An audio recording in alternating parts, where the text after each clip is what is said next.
Okay. Let me just fix this real quick.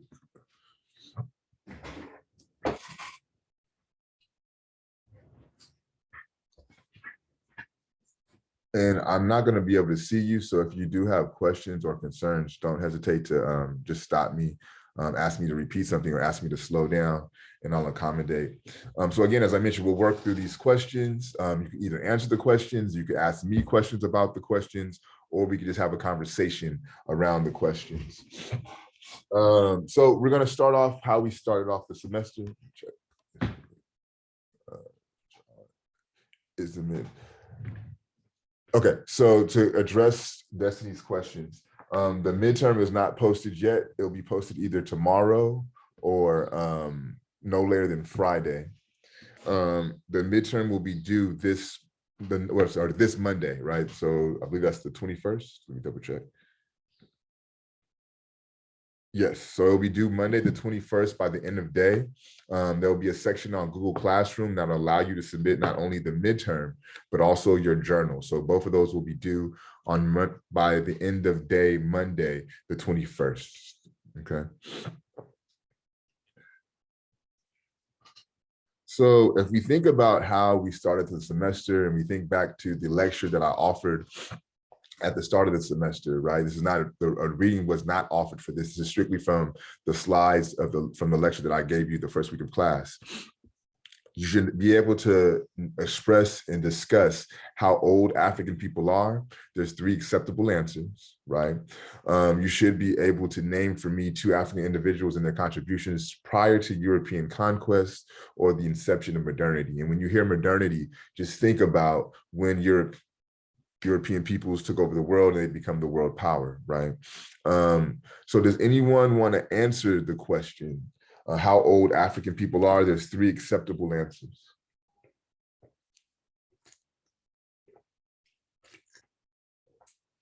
No? All right.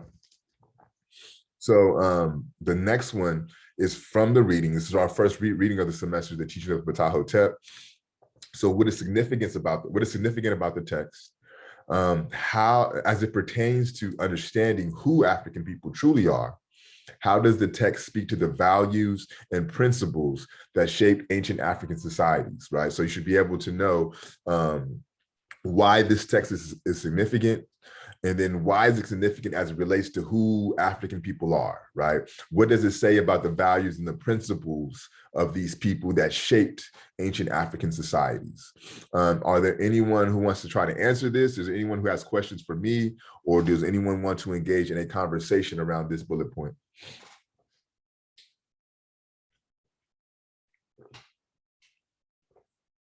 Again, this is your midterm preparation. So the more questions you have, the more prepared you'll be. So moving on to the next section. This section is dealing with the stereotypes and destruction. So we're looking at Joseph Harris, Africans and Their History, the chapter to a tradition of myth and stereotypes, as well as Chancellor Williams, The Destruction of Black Civilization, the introductory chapter as well. So if we deal with the first bullet point, the stereotypes, what is the thesis of Harris's text? 1 second, let me check the chat. So to answer Carlos's question, how many sentences would you recommend per question? It's a good question. I don't care how many sentences that you have. All I care is that you answer the question in its entirety, right? So if we're looking at this question here, the one dealing with stereotypes, right? What is the thesis of the text, right? So that's one question. What is the thesis? You need to be able to engage the assertion, Harris's assertion of Europeans' expansion's greatest contribution to the New World. So that's 2 questions, right, into one. Think about the role religion, Christianity in particular, has played in shaping the view and image of African people. That's 3 questions.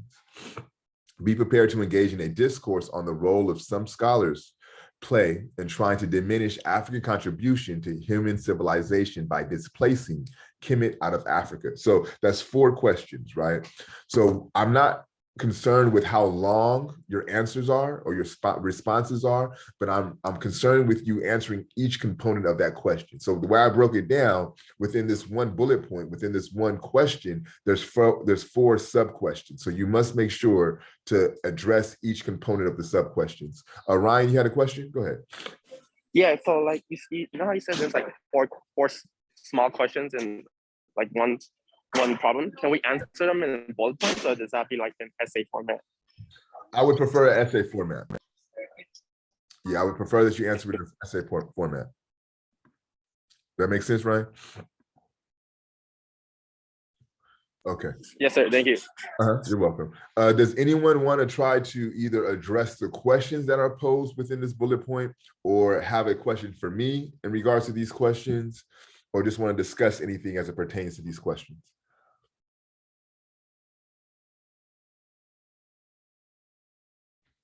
All right.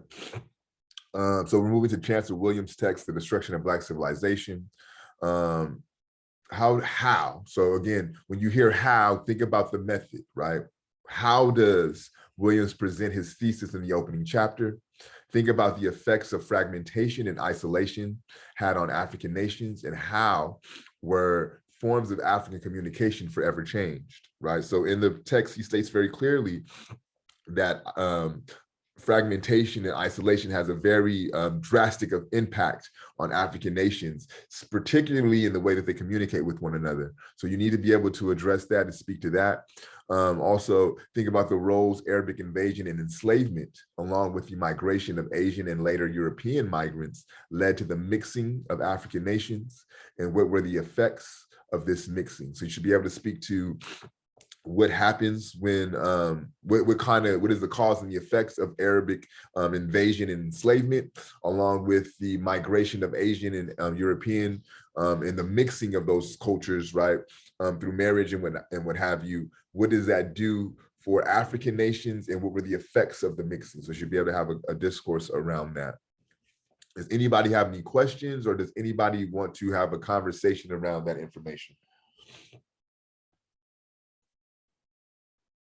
All right. So this is the last section, looking at the old new world, dealing with Van Sertima's work, The Strivings of Spirits. That's Du Bois's work, and then of course Ida B. Wells, The Anti-Lynching Journalism.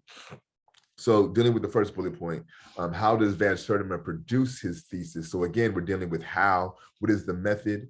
In the text that came before Columbus, be prepared to engage in a discourse. So when you hear discourse, or when you see discourse, just think of dialogue, right? Just think of a conversation. Be prepared to engage in a discourse on the two most foundational elements of cultural confluences between African and indigenous cultures, and why is Mexico such a central area of focus for Van Sertima? And he states that very clearly within the text. Does anyone have any questions about that, or want to engage in a conversation around those bullet points?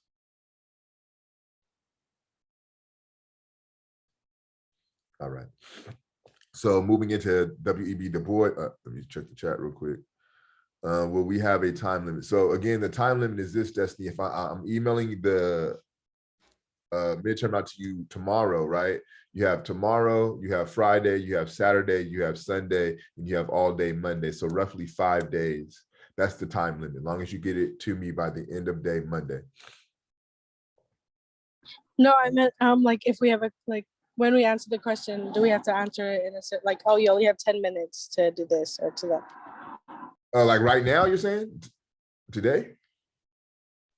No, I'm saying like when we open the test, will we only have a certain like 30 minutes to do the test, or an hour and 20 minutes? You have the 5 days. Oh, okay, thank you. Yeah, so you have the whole, Thursday, Friday, you'll have Saturday, Sunday, and all of Monday to get it to me. So it's no like time limit place, like once it's open, it'll close in this hour or 2 hours. Now you have all that time to get it to me before or either by the end of day Monday. Okay. So we're looking at Du Bois's text, The Souls of Black Folks, the chapter of our spiritual strivings. How does Du Bois employ the veil, and how does the veil relate to the two worlds? How would you situate double consciousness into Du Bois's thesis? And what does Du Bois offer as a solution to double consciousness? Is there anyone has any questions about that or want to talk about that a little bit? All right. And finally, how does the work of I.W. Wells disrupt static and conventional understandings of history? How did Wells' journalist work bring attention to the American phenomenon of lynching? What were the main causes for the lynching? And what were the perceived causes for lynching? What is your contemporary analysis for the Wells documentary, and how is the legacy of her work continued? Does anyone want to ask a question or engage in a conversation around that bullet point?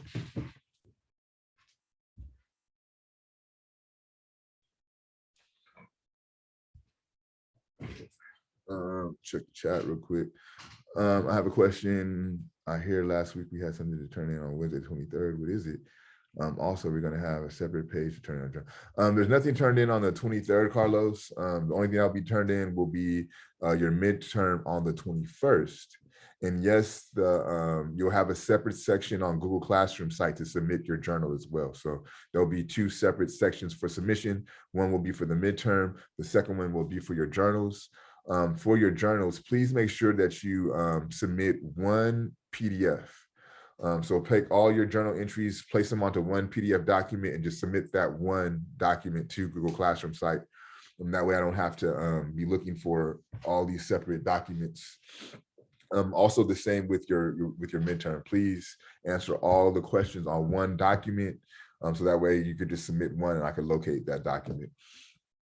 Again, I want to overemphasize this. We still have, about 40 minutes left in class. I want to make sure that you all feel prepared for the midterm leaving our course today. No one's asked any questions, so I have to assume then that you know all the answers, and that's why you have no questions. So again, I just want to open up space. If you have questions about the questions that I pose, please, let's address them now. Another way to think about this. Go ahead, Carney. Were you gonna ask a question? Go ahead. I was gonna ask if you could answer the first one. How old are African people? Yes, and if you could give a couple famous names, if that's possible. Yeah, let me do something. Let me check something real quick. Nothing too in depth, just like brief. A cursory interpretation. I will, but I'm also gonna want to make sure that that lecture is up, so that way you could go back if you wanted to and view the lecture, so that way you have that. But there's 3 acceptable answers for how old African people are, right? The first one being anywhere around 3.2 million years old. The second one being anywhere from 7 to 8 million years old. And the third option, which is the most accurate option, is unknown. And if you're going to use unknown as an answer, you must include it's unknown because the more that they dig, the deeper they excavate, the older African people are, right? So that's the most accurate answer. But if you used 7 to 8 million years, that's acceptable. If you use 3.2 million years, that's acceptable. But again, the most accurate would be unknown. Far as African individuals prior to European conquest, we could use the likes of Mansa Musa, who amassed over $400 billion worth of wealth. Still to this day is the wealthiest man on the planet. You could think about individuals like Imhotep, who was the father of medicine, the true father of medicine, the world's first multi-genius, the architect of the step pyramid. He did surgeries of the abdomen, the eyes, heart, various surgeries 200 years prior to Hippocrates. So those are 2 African individuals that made significant contributions prior to European conquest. There is the lecture available to you all with that information. Is under course lectures under the slide that says who are African people. So if you wanted to kind of revisit that, you could do so. Does that answer your question, Carney? Yes, thank you. You're welcome, man. Anyone else have any other questions, comments, or concerns? Professor, so there's no like page limit on answering the questions for the midterm. As long as we answer all that the question asks, right? Yep. Yep. So it's you'll answer 3 questions. So I'll give you 5. There'll be 5 on the midterm. You'll choose 3 of the 5 to answer. No, I'm not concerned with the page limit, but just make sure, I cannot overemphasize enough. Read carefully so that way you can make sure to answer all the questions. If you see how the questions on the study guide are like phrased out, there's questions within questions. So you want to make sure you're answering those in its entirety. Thank you, Professor. Oh, you're welcome, man. Anyone else? Looking at the chat, Carlos asked me, can we answer 2 questions of the same topic? I'm kind of confused as to what you're asking me, Carlos.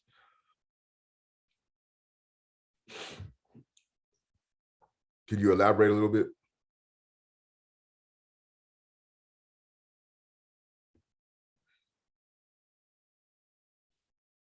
Okay, bet. So what I was suggesting, if you guys feel okay, there's 2 ways to utilize the study guide to get yourself prepared. One, you could go back and try to answer those questions based off of what you have in your journal. 2, you could go back and try to answer those questions based off of just rereading those texts, right? Or 3, you could go back to course lectures that has been recorded on Google Classroom, watch the lecture, and try to extract those answers from the lecture, right? Those are 3 ways you could go about preparing yourself for the midterm. If you can answer the questions in the study guide, you'll have no problem answering the questions for the midterm. So that's the best I could offer you to help you get further prepared outside of what we're doing today. If there's no further questions, I have nothing else for you all. We could call it a day. But again, if you have questions, please utilize this time to get your questions answered. Anyone else have questions? Professor, the midterms this weekend, right? Yes, sir. Mm-hmm. And then when are the journals due? The same time as the midterm. So on Monday, by at least 12 midnight, right? You want to get those into me, but there'll be a section for your midterm and there'll be a section for your journal to submit. Okay, that's on the Google Classrooms, right? On the Google Classroom site, yes, sir. Okay, thank you. You're welcome. Diana asked me to discuss double consciousness from the Du Bois reading. Is there anyone on here that could provide deeper insight into Du Bois's notion of double consciousness?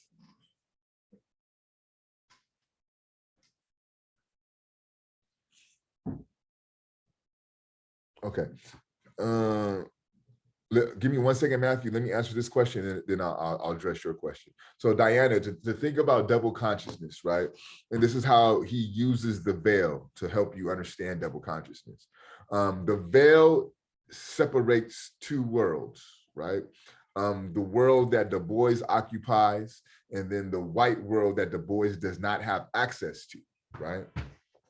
So how this comes to play into double consciousness, because of these 2 worlds, right, is how you view yourself as a Black person or a person of culture, right? It's the way that you view yourself allows for a certain level of consciousness. And then it's the way that the other world views you that allows for a separate type of consciousness, right?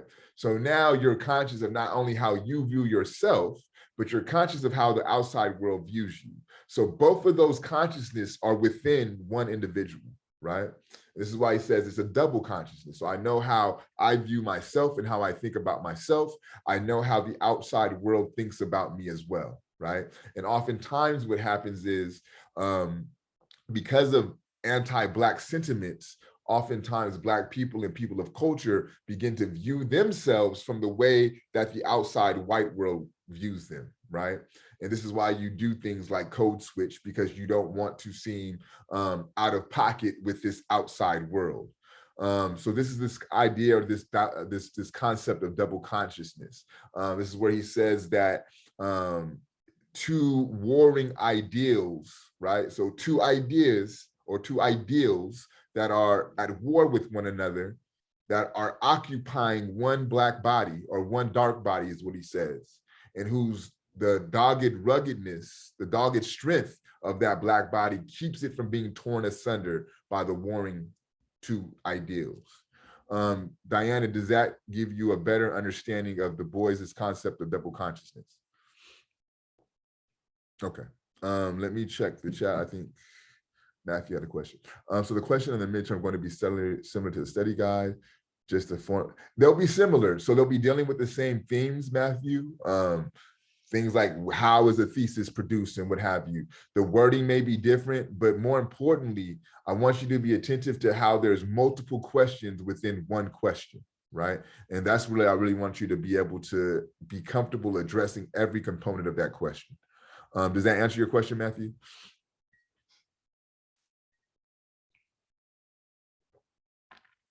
Okay, bet. Any other questions, comments, or concerns? Yeah, I wanted to know if we had to turn in our responses like a Google Doc or a PDF. I would prefer a PDF. Yeah, so if you can do a PDF, that'll be best.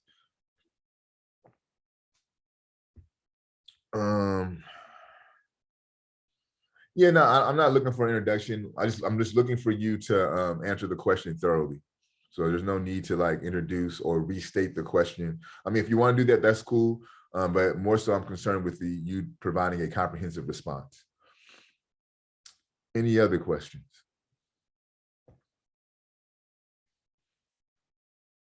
Okay. If not, just you guys feel free to holler at me if you have anything, if anything comes up.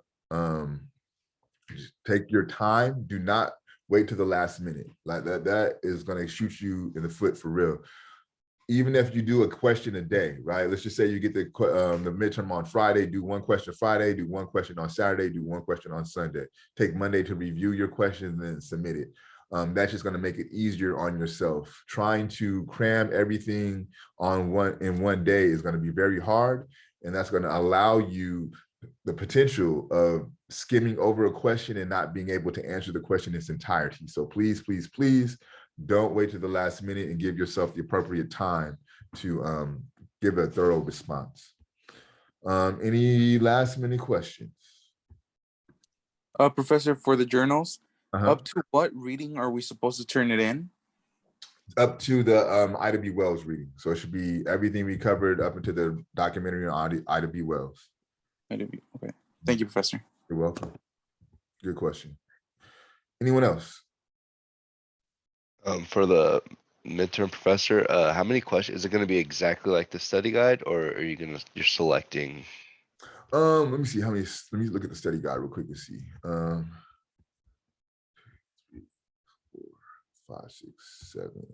So there's 7 bullet points on the study guide now. So I'm going to either collapse 2 of the bullet points into one, or you just have 5 questions, right? And then of the 5, you'll choose 3. So I don't know how I'm going to go about, bringing those questions together, but you'll have 5, and then you just choose 3 that you feel most comfortable answering, and just go at it from there. Does that answer? Okay. Yeah, it does. Thank you. Anyone else?